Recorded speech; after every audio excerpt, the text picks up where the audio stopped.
Hello and welcome to another episode of the Construction Corner Podcast. I'm Dillon. I'm your host, joined by my blue collar badass, Matt. What's going on, man? Hey, Dillon, man. It's almost the end of the week. It is bitter cold here in Michigan again. We went from being almost into springtime to now we're right back into the frozen tundra. But I think it's only supposed to last a couple days. But other than that, things are good, man. Just been running around this week. Yeah, it's like last week finishing 75 hard and then doing it with 4x4x48. I think every run that I did past 4 p.m. or whatever, it was like 35 degrees. So getting up at midnight and 4 a.m. out of a nice toasty bed to go into putting on sweats and a long sleeve to go run 4 miles or walk 4 miles in the dark was not pleasant. But that is some serious commitment, my friend. I don't think I could do it. I don't know how you do it.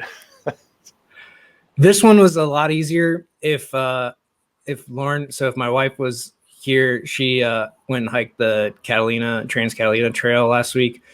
If she was here, getting up at 4 a.m. multiple nights, or midnight, 4 a.m. like there would have been hell to be had. So just waking the dogs up was no problem. Now, did you bring the dogs with you on all of them? They went on the first couple, but I mean, they rile each other up. So I've got 2 shepherds, right? An Australian and a German, and they rile each other up. So and especially like at 4 a.m, like I'm just getting through like these runs, right? To then have them, I mean, they sit in like the window and waiting for me to come back, but yeah, to start out, or to deal with them and just mentally trying to get through these, not going to happen. Well, congrats on finishing that up. That's quite an accomplishment. Yeah, man. I mean, likewise for phase 1, that's as mentally challenging as it gets, for sure, to do that for 30 days. It was tough. But again, like we mentioned with Luke last week, it teaches you so quickly how much time you waste and how you really have an abundance of time. It's just we put ourselves in these little prisons by doing all the dumb shit we do, and it's a constant wasting of time. You find out real fast. So I was on another podcast this morning, and one of the things that got brought up in there, again, in construction podcasts will be out in a couple of weeks, but is so often in construction and really just in our normal lives, we're not focused on results, right? We're focused on like being busy or some other crappy metric where, with 75 hard, with phase 1, with 4x4x48, it's like, okay, I need to do this, this, and this. You do the list, right? And that's all there is to it. And so often we get caught up in busy work and just crummy other things that have no metrics, that aren't valuable, where if we just focus on results or on getting things done, knocking stuff off a list, it's amazing what happens, right? You get it done. You just break it down into checking boxes. It's really quite easy. And I was listening to John Paramore this morning in an interview, and he was screaming and ranting and raving in his typical fashion about how pissed off he gets when he hears people say, "Oh, I'm so busy." And his response when people asking him, how are things going, is, "I'm so effing productive." And that's like, yes, that's awesome. I might start using that now myself. It's to tell the truth, right? So often we're wandering generalities and not specific things. So one of the other like big things in construction that you often deal with is like, well, how's this project going? And you get some BS answer, right? Like it's good, bad, terrible. And it's like, especially when you good, okay, fine, whatever. Terrible. Well, what do you mean? Well, this one thing in this one room on this one project for one day was, it went bad. But, then you look at the rest of the project, it's fine, right? No problem. So the one thing is this guy is just stuck on this room or this guy that made him mad for 10 minutes on one day, not, like the rest of the project, right? The vast majority, 99.999% is totally good. You're just stuck on 10 minutes of crap. I see that almost every day on job sites. And honestly, it gets so exhausting, right? Because the world is not always ending in construction. There's nothing that ever goes 100% according to plan, right? It just doesn't happen. It's the real world. You're dealing with humans and things happen, but it is so very few and far between when it really is an end of the world type horrible situation. But so many people just blow it out of proportion, and just hearing that, it just taxes you. And I think this is, for all you guys out there, right? For anybody leading a team, or even, heck, I don't care where you are on that job site, right? Or you're on that design team or whatever. Be specific. Ask for specifics. Well, what is bad? Well, why is that? Right? You ask a couple why questions, dig down a little deeper, and you're going to see like, oh, okay, well, do this and it's fixed. Right. It ends up being so much easier, but you got to get past the level of bullshit to like, what is the real problem? Definitely. And it's easy to do. Let me rephrase that. It's simple to do. It's not easy. It's real easy just to spit out, it sucks. Everything's horrible, or, I'm fine. Don't worry about it. We just got to dial in a little bit farther. And, there's a lot of good stuff that happens on these sites all day long that no one ever talks about. Yeah. And I mean, so to go back a little bit to our episode with Mari, where she was learning and growing, and that's how she's been able to get to where she is today. Right.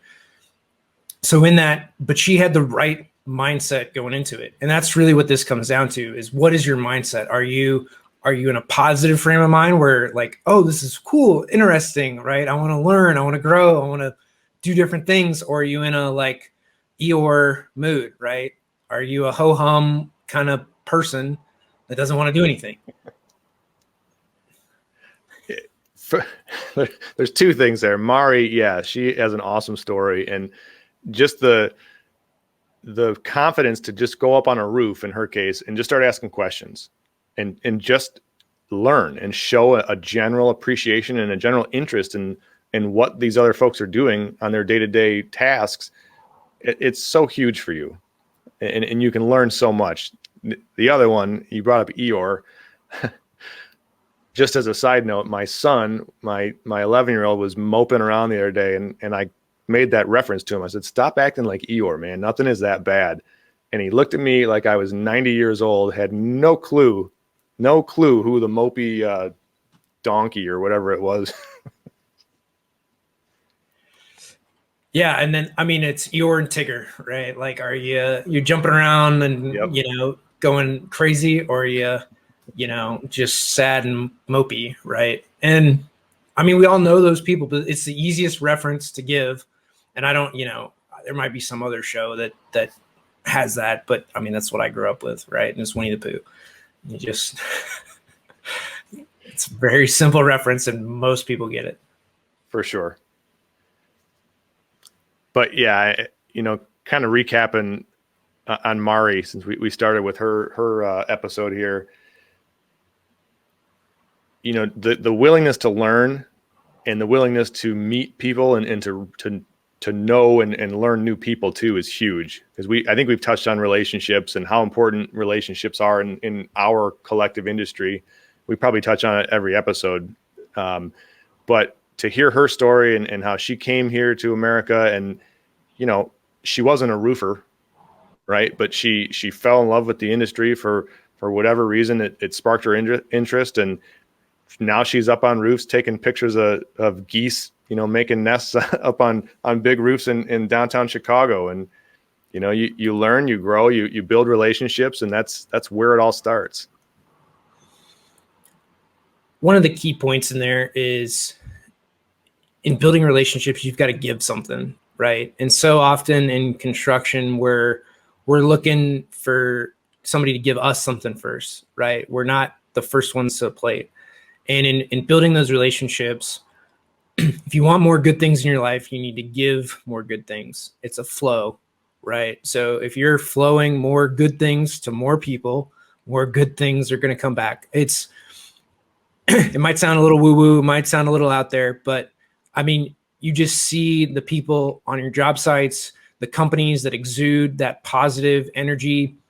They're not looking for the next hype thing. They're not looking to ride a trend. They're just genuinely good people. And so often in construction, especially, you see that those companies, they get more work, right? they do good things. They provide great services. They do volunteer work. They're active in the communities. All those things, right? Because construction is a very local thing, right? You know, the firms that are local, the firms that are doing stuff in your community. That's what you care about, right? The ones that are sponsoring basketball or giving to the community in some way, shape, or form. Because they give, they get, right? They get in the form of projects, they get in the form of relationships, referrals. But we can't be so tight. We can't be so tight knit of not giving, not contributing, not sharing the knowledge, the things that we've learned. All that's, I mean, exactly what we're doing here, right? Is to share, to give. And you guys can do that in your own way, right? Whether that's in your communities, on LinkedIn, on whatever, but is to create those flows of giving, of positivity, of good-natured humanness, right? And you'll be amazed on what you get back. I know for me, it's been tremendous in my life. Just the view that I have on so much. So, I mean, in Margaret's seen in her life, right? You've seen in yours. It works. It does, and it spreads kind of.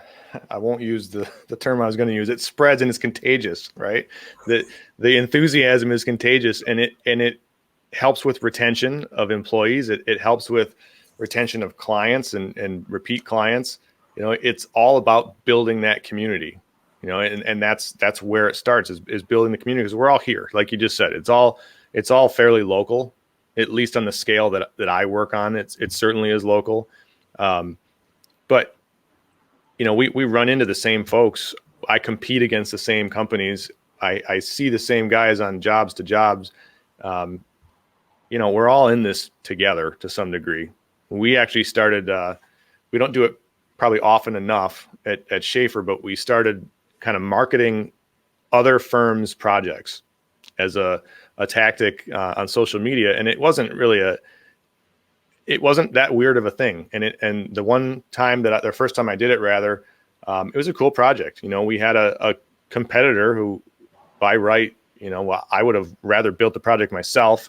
They were building the fire station, and it was a cool project. It's got intrinsic value to the local community. You know, it's honoring our first responders and those men and women that put it all on the line. So we put it out there as, hey, this is a cool project. I didn't even know the name of the contractor at the time, or I didn't want to put it on my social media but we put it out there, and it just is a small example of how I think we can all kind of help to build that community, because there's enough work to go around. There always will be. You know, the economy ebbs and flows, but construction, it finds a way to keep on moving regardless of if times are good or bad. So, you know, there's a lot that can be done. There's a lot of innovation, especially that we can look at and to just help kind of keeping that close-knit community and growing and expanding on what we can all do together. And to your point, in like especially public works projects, right? Especially in civic stuff for fire stations, police stations, schools, you know, even hospitals to an extent, right? Like all these things are community places, right? Mm-hmm. You hope you never have to go to the police station, but if you do, if it's nice, right, that's great. You know, you want your fire stations to be nice so that your firefighters are, you know, well taken care of, so they can come and deal with your house or business if that ever happens on the worst day of your life, right? Like you want them to be take care of. And same with hospitals, right? You want a good flow so you get seen faster if you, again, on the worst days of your life, you know, to go to those places. It could be the happiest, right, if you're having a kid. But for this, like, we need to praise, to show, to be happy for these things. Same with airports, right? Like, and your company might not even do airport work, but if you're mad about like not getting an airport project, which you probably couldn't handle anyway, right? Like, be happy about the thing, or admire the architecture or the craftsmanship or the build quality within those projects. And then that just, again, it perpetuates a good cycle forward, right? Like, oh, we could incorporate this thing on our next project, right? They did a great job here. Let's use this for design inspiration for this next thing. Or like, oh, that's a beautifully like welded or crafted thing. I wonder how they did it. And have those conversations. And it's to never kind of put down, unless it's just like a terrible project, right? Like, it's just horribly built, or like has a lot of problems, but it's like, okay, what did they do that we can learn from to not do this, right? What did they do that we can improve from? But it's always a growth and a improvement. It's an innovation process, not a like looking down upon another project. Totally. And it's not a lack of competition either. So I want to make that real clear here, that, you know, I have that 100 to 0 mentality, that mindset. It's one of our core values. We'll get scrappy as hell when we need to. And there's a time and place for that. It's after that. And when the dust all settles, that, you know, going back to your main point there, that's when we can learn. That's when we can pick up things and, you know, boost each other up a little bit too. You know, we talk a lot about making the trades cool again, about, you know, different career choices in our industry. And, you know, some of that old school cutthroat mentality is probably a little bit to blame with some of the mindsets folks have on careers in construction right these days. Dude, you're reading my mind here. I talked about this on the other podcast I was on this morning, and it's the older generation always saw people as expendable, right? That if you didn't perform, if you didn't do your work, we'll find somebody else. We'll find somebody to replace you, right? There's a ton of people coming in construction. Again, this was 20, 30 years ago, and there was always someone else to fill the pipeline. The pipeline was always bringing people into the trades.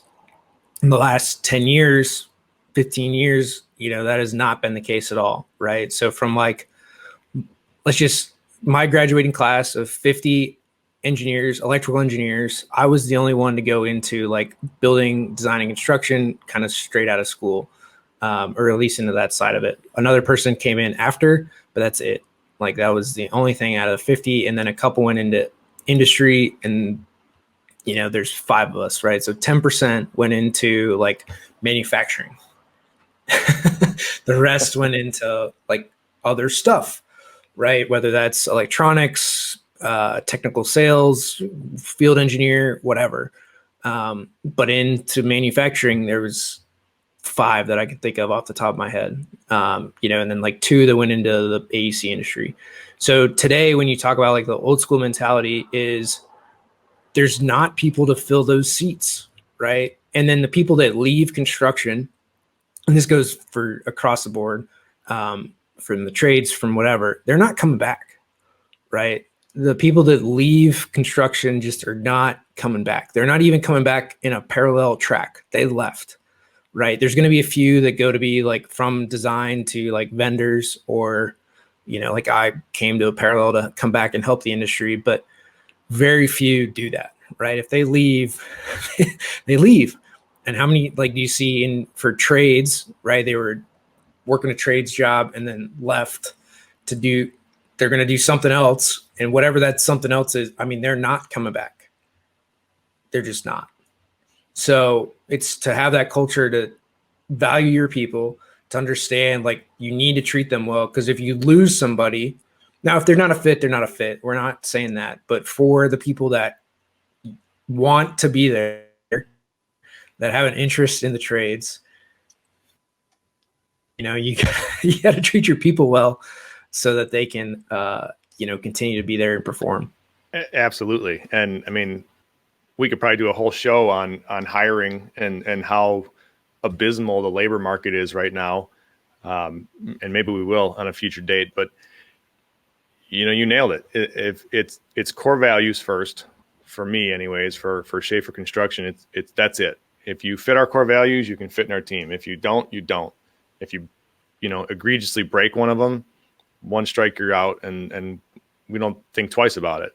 But when you find those people that mesh and that fit those values, you want to do everything you can to see them succeed and to help them down that path of getting where they want to go, whether it's whatever their role is and whatever they want to get to. It doesn't really matter. But, as an owner, it's our job to help and to keep that path moving for them, because you're right.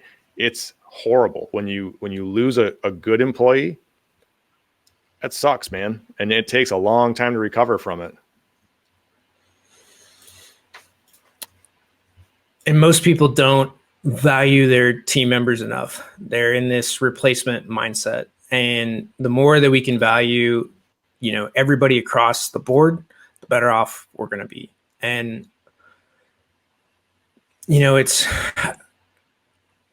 we've talked about it in so many episodes, but it's, Zach hit on it, right? And his team and building his team up that, there are 20 people, right? 25 people that want to be great welders, right? And he's attracting a ton of people into a trade and doing specialty welding, right? It's a very niche thing that's just, he's killing it on. And that's, you can attract people in all areas, all avenues. And then it's just to understand that, like, hey, this is possible. You can do this. You can be great at it. No matter how small the niche, right, of specialty metal welding. And what I loved about having Zach on was his absolute fight against mediocrity. Like, that guy, probably above anyone else I've ever met to date, is leading the charge to absolutely just destroy mediocrity, cut its throat, throw it in the dumpster, get it out of here for good. And we even had people kind of poking back on that episode on some of the comments, the live comments, about just that fact. But look, the reality is, if we all started acting like that and stop accepting subpar performance and subpar effort, industry as a whole would be much more productive. We'd all be more efficient. We'd probably be having a hell of a lot more fun on a regular basis. There's definitely something to it. And he really kind of hit that home for me when we talked with him. And it's that 100 to 0 mindset, right? But it's 100 to 0 against your own performance, right? It's not taking into account anyone else's, it's your own. And can you run the score up against yourself and play your game? Yeah. And you have to, you got to do that every day, all day long. You should be constantly trying to push yourself. That's just how you improve.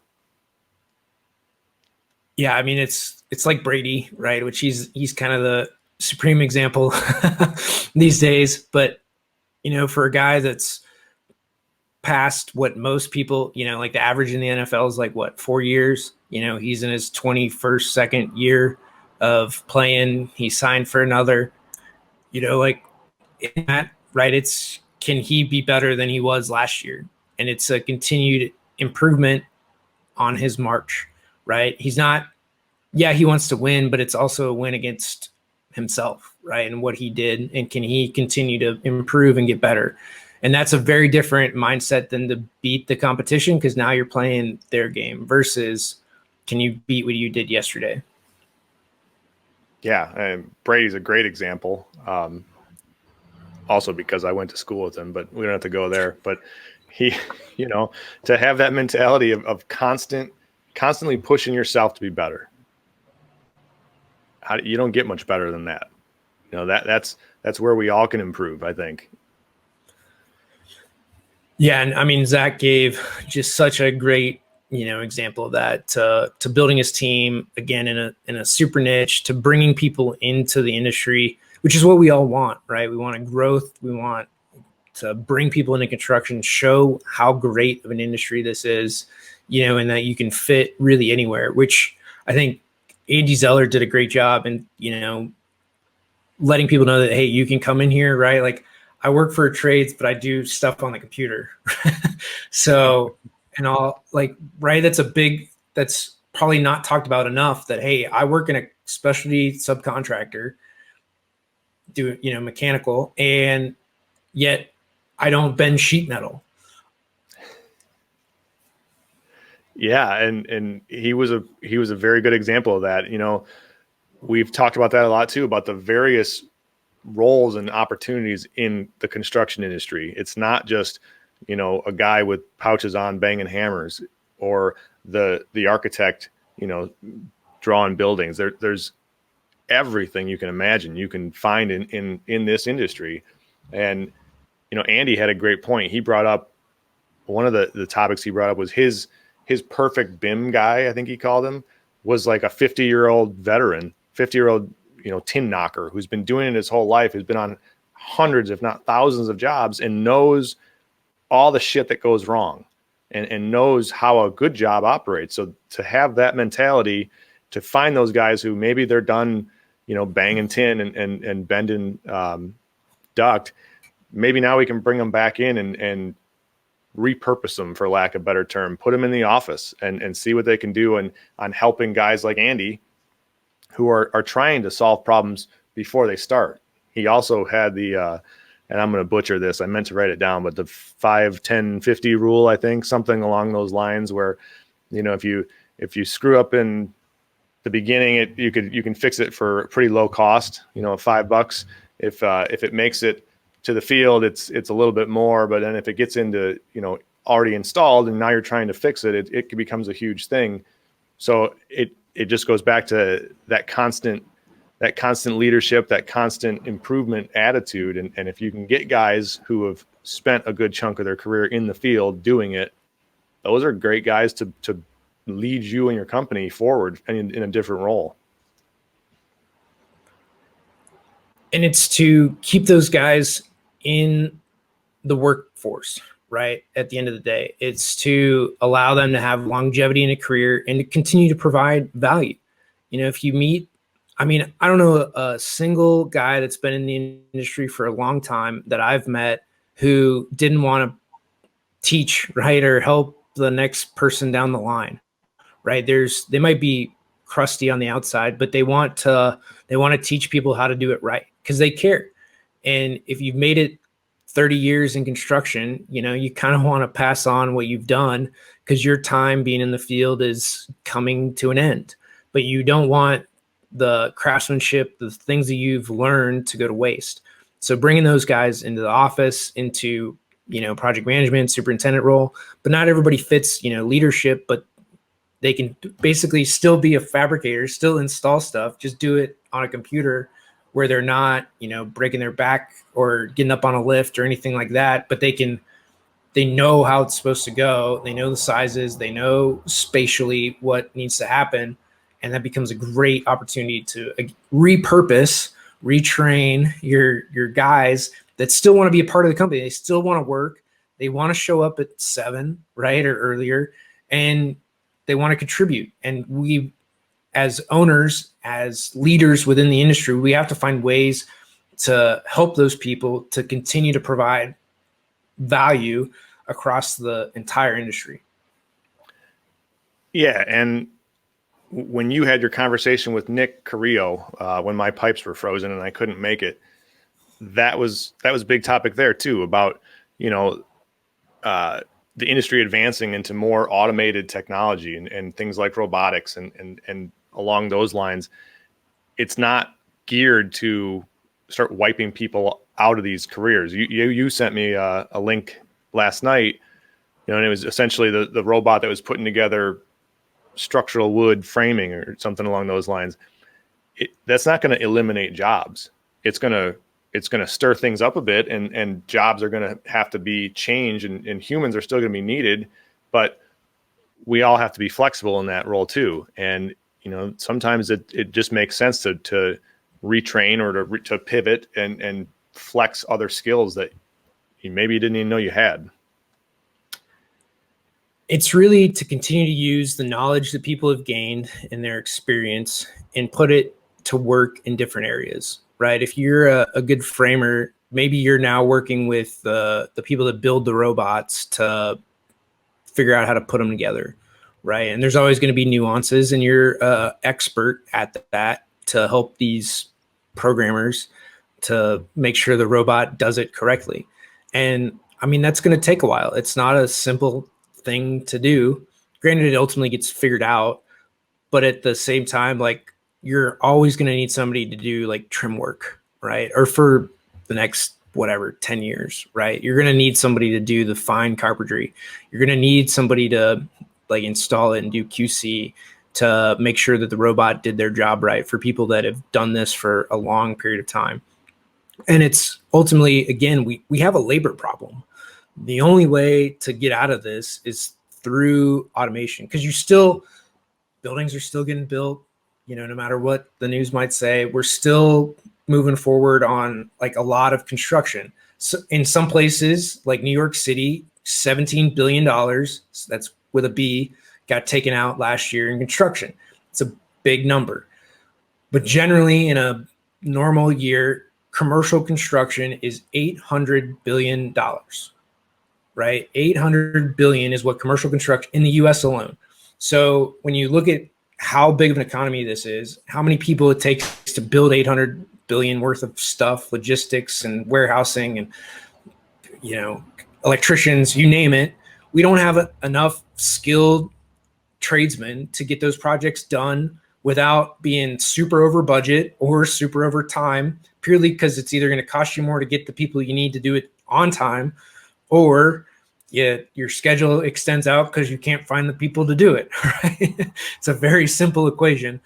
But in that, so you have now the only way to realistically meet budget and schedule, right? The two things that anybody cares about is you've got to find tools to do that, right? Whether that's in design tools to help you go faster, whether that's in assisted robotics to help you go faster, whether that's using like Spot, like Nick and I talked about, for them to do job site walks, right? Where your project engineer doesn't have to walk the job site.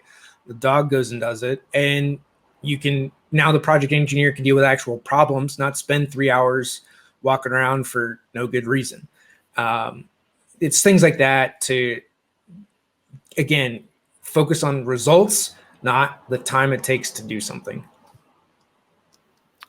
I still want to get one of those dogs, just for the record. I think they're like 60 grand if you can get them. I don't know what their back order is, but I'm not sure what I would do with it. I might just have it follow me around until I figured something out, but there's got to be something out there.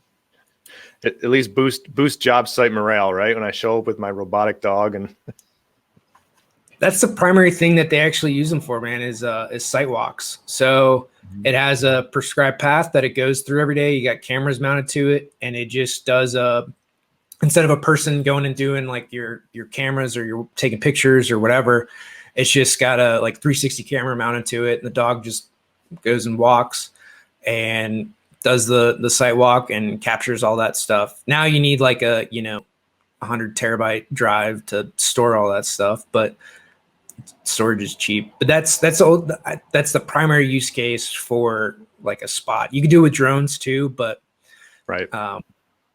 You're taking people out at the knees versus hitting them in the head.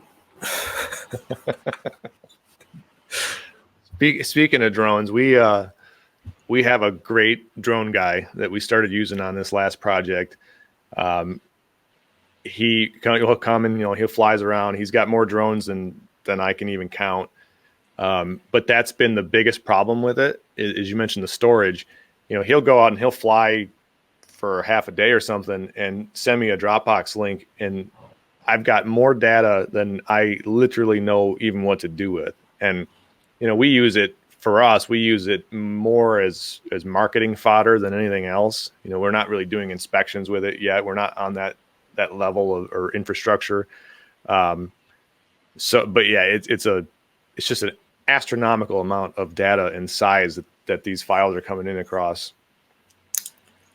Yeah, and I mean we touched on this with James and Andy too. Is we have and we create so much data, but at the end of the day, we have to find use cases for it. And in some of this, for exactly like you're talking about, it's you have to have a plan, right? So for hospitals, I totally see using total stations to do scans throughout the project, to know where all your grid is, to punch a floor box through on the project, let alone the future, to know where stuff is in the walls, to know where med gases are, to know where all the shutoff valves are, like all that stuff, especially in a hospital ceiling when you got 4 feet of plenum space. You kind of need to know what's up there before you crack it. On a future renovation, and hospitals get renovated all the time. So that information is super valuable. But then let's flip that to like a school, right? How often are you gutting walls in a school, right? Like you're not. If anything, the renovations are paint, it's finishes, right? You're redoing the floors, you're redoing the paint color, touching up, whatever, replacing a light. So it's a 1-for-1. You're not ever gut or tearing down a wall, or very rarely do you do that. So does it make sense to do laser scanning? And most schools are single story slab on grade. Like, do you really need to do a laser scan and know where the rebar is in the concrete? No. Like all that type of stuff. Like, do you really need this on a project? Because you're never going to renovate it. And to understand that going into the project, and this goes to an education of owners, which we haven't necessarily gotten into. I mean, we've touched on it, but this is what it comes down to. I mean, we talked about it with James. Like, what are you going to do with the data?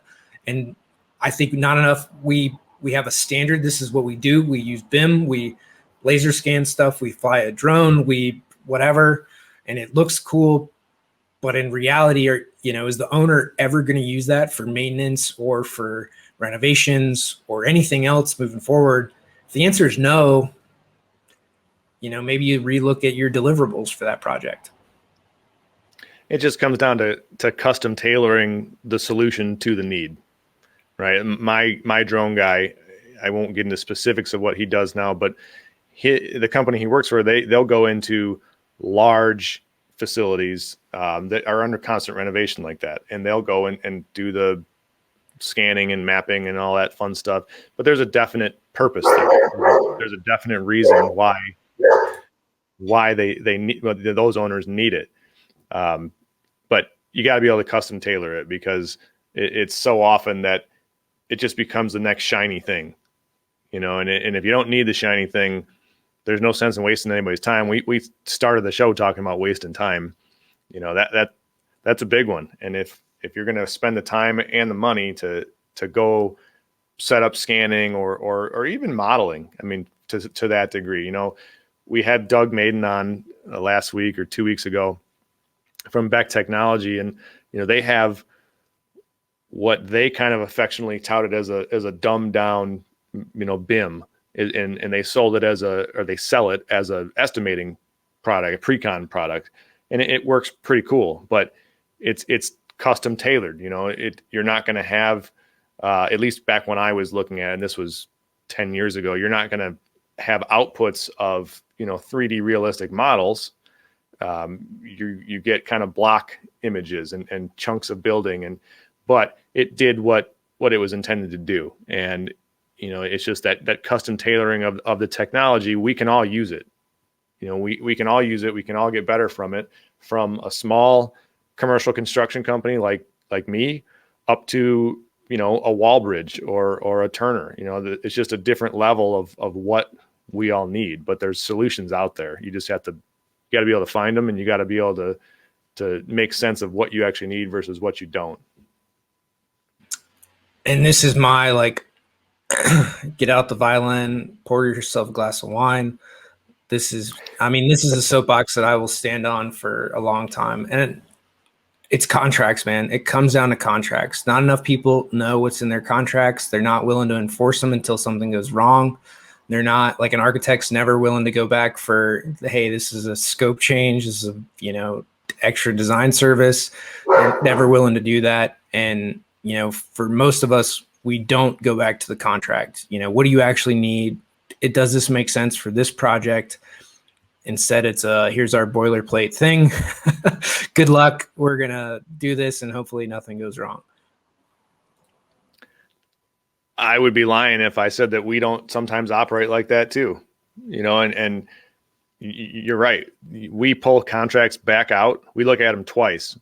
Once when we write them, and then we only ever look at them again if shit goes south and there's a reason to then be really digging through them. And that's the time when you're like, oh man, I wish I had better defined X, Y, and Z for this trade or for this client or anything. But I think that's probably a topic that we should get into in full detail on a future show, because I know you're pretty passionate about it, and there's a lot out there to touch on in that regard.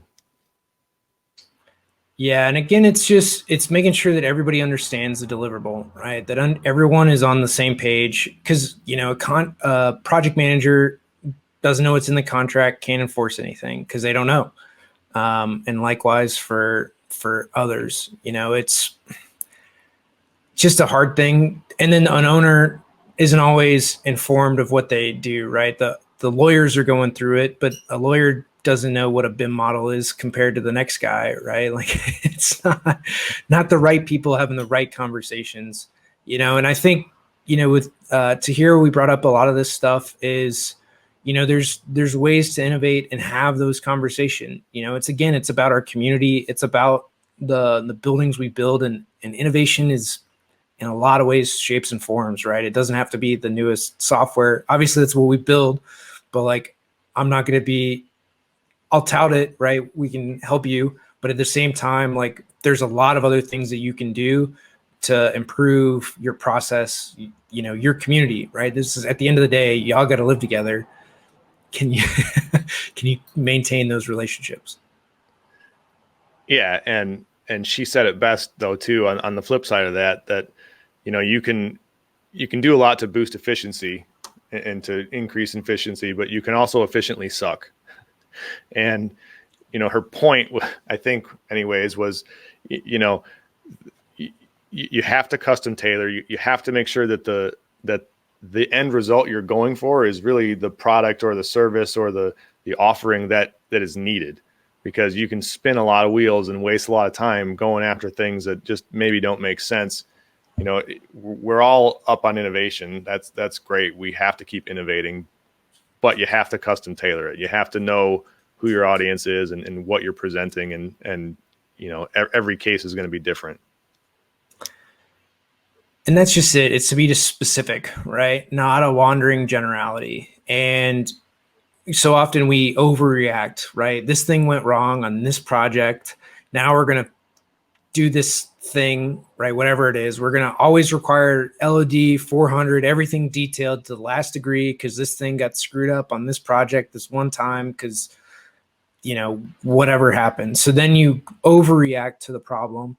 So now you create a situation where you're doing a bunch of extra work that probably isn't needed because something went wrong one time. And it's never reimagined or relooked at, right? So there's a story of guy goes, marries into his family, and his wife always cuts the ends off the ham, and he's just like, why do we do this? And she's like, I don't know, my mom did it. Okay, well, she'll be here for Christmas. Let's ask her. Ask the mom. Oh, I did it because my mom did it. Well, all right. Well, grandma's going to be here in a few minutes, here for dinner for Christmas. We'll ask her when she gets here. All right, grandma, why did you cut the ends off the ham?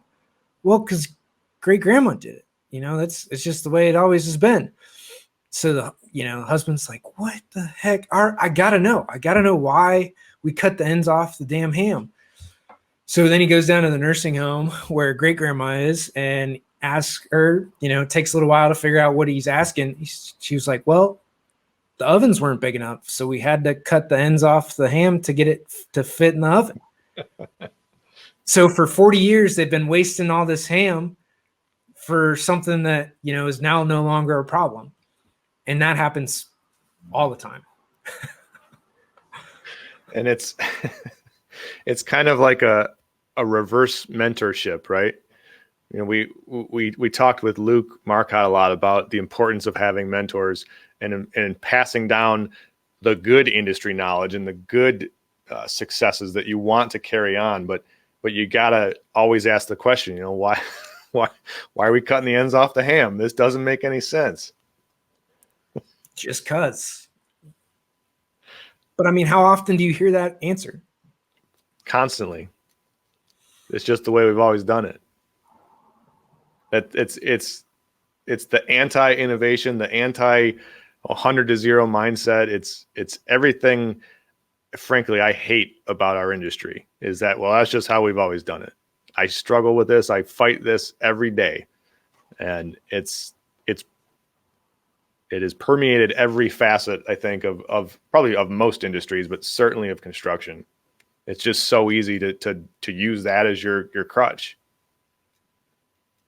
The thing that I really want to do for those guys, especially so an easy trade would be like a carpenter, right? All right, I'm going to take your pneumatic nail gun. Here's a hammer. That's how they always did it. Yeah. Problem solved, right? Learn real fast. That doesn't make any sense. Stop cutting the ham. That's the point, right? It doesn't make any sense. And this is the thing, to reevaluate, on projects or quarterly, we finished Q1 21, right? Like we keep moving forward, whether we like it or not, right? The days keep counting down. So, you got to reassess, take a few hours, take a Friday afternoon, once a quarter, once a month, whatever, to reevaluate, are these things that we're doing correct? You don't have to go through the whole list, but pick a few. Are these right? Yeah. Are they moving us in the right direction? Are they pushing us towards our overall definite purpose, our end goal? And if they're not, cut them off, change it. And it's kind of like the overarching theme of the show we do, right? Is that there's so much that can be changed for the better. There's a lot of good that needs to stay. Don't get me wrong. But if we all are really honest with ourselves and we're honest with our goals and we're honest with our businesses and our clients and trade partners and designers and everyone, there's a lot that can be fixed. And if we start fixing these problems that we talk about constantly, then the industry as a whole is fixed, or it's getting closer to being fixed.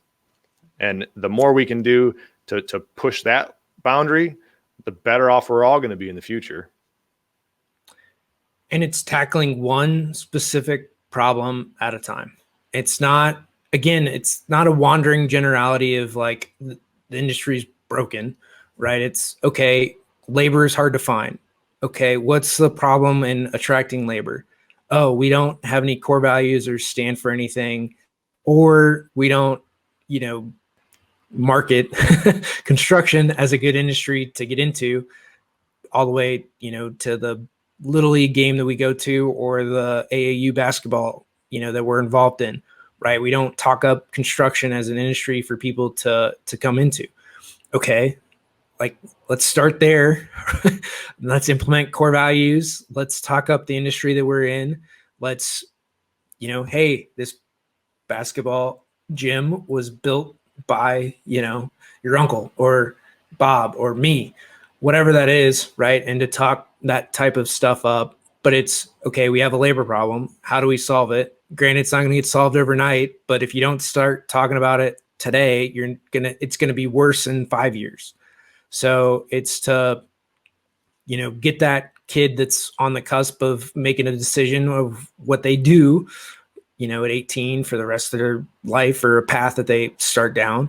And, you can have a conversation and they can go left or right, and those are the conversations that we need to have. It's not an overnight fix, but it will help in the long run, right? And then that person's in there for 10, 15 years, has another conversation, just like Luke had, right? With a guy that was a plumber and he wanted to live life like that guy.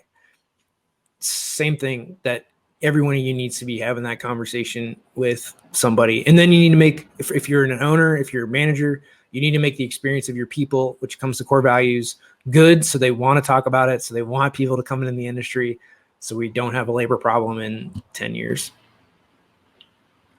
Couldn't have said it better, man. Get specific and start having conversations and stop the generalities. Stop. You know what kills me? The worst answer when I ask somebody how they're doing. First of all, I don't ask that all the time. And when I do, I actually give a shit. I want an answer. But the guy that every single time says, living the dream, just living the dream, it makes my skin crawl. And you know he's half lying, right? So I've gotten to where, depending on the day I've had, right, it's going good, getting better, right? Or it's been a crappy day, but we're getting through it, right? Is to be honest, to be real. And if it is like today, it's sunny and 70 degrees. I'm living in paradise, man. You know, like there's a point to some of that where, hey, living the dream, we're getting through a few things, but it's also, you got to sell that to yourself, right? So there's exactly that guy where he doesn't have anything good to do and it's total sarcasm. And then there's the people that are like, no, I really am living the dream and life is good. I can't ask for anything more, right? It's going great. But those people have a very different like attitude towards it. It's the sarcastic ones that you completely hate. Yes, definitely. But it comes, so I finished a good book and we'll kind of wrap it up here, but it's called Game of Work by Kuhnrant. So in the Game of Work, they talk about, he makes a ton of sports analogies. So in business, what score are you keeping, right? What's the score? We like to do that in terms of revenue, but should you really do it in terms of profit? In construction, should it be the amount of square foot that you do in a given year, right? Not project size, because cost is relative, right? Square footage is constant. So within a lot of this stuff, and when you get specific, score is specific, right? Like keeping score in basketball, 50 points is a low scoring game. 50 points in a soccer game, that's a lot, right? Like score is relative to the game that you're playing. And we all have to, if you shoot 50 in golf, you're a miracle, you know, like that's crazy. So score is always relative to the game you're playing, but how do you keep score is something that each firm needs to determine for themselves so that you can get specific and then have a real conversation around that metric, that score. And then it's a specific thing. Hey, we didn't produce X amount of square feet today or linear feet, or, you know, we didn't get X percent complete on these projects today. Yeah. Another good book that touches on that a lot is Traction by Gino Wickman. The whole EOS mentality. They're real big on scorecards and scoring, multiple facets of yourself and your business. And it goes along, I think, with what we've been talking about just getting specific and having the difficult conversations. You know, it's not an easy conversation to have all the time when say, all right, well, we didn't meet our quarterly goals. You know, here it is April 1st and, you know, Q1 is done. We didn't meet it. Why? Let's sit down. Let's rip the damn Band-Aids off and let it bleed a little bit. And that's how we fix problems. That's how we grow. That's how we move forward. It's easier said than done for some, but I think it's necessary. Totally, man. It's the more specific you can be, the more problems you can solve. And again, one at a time.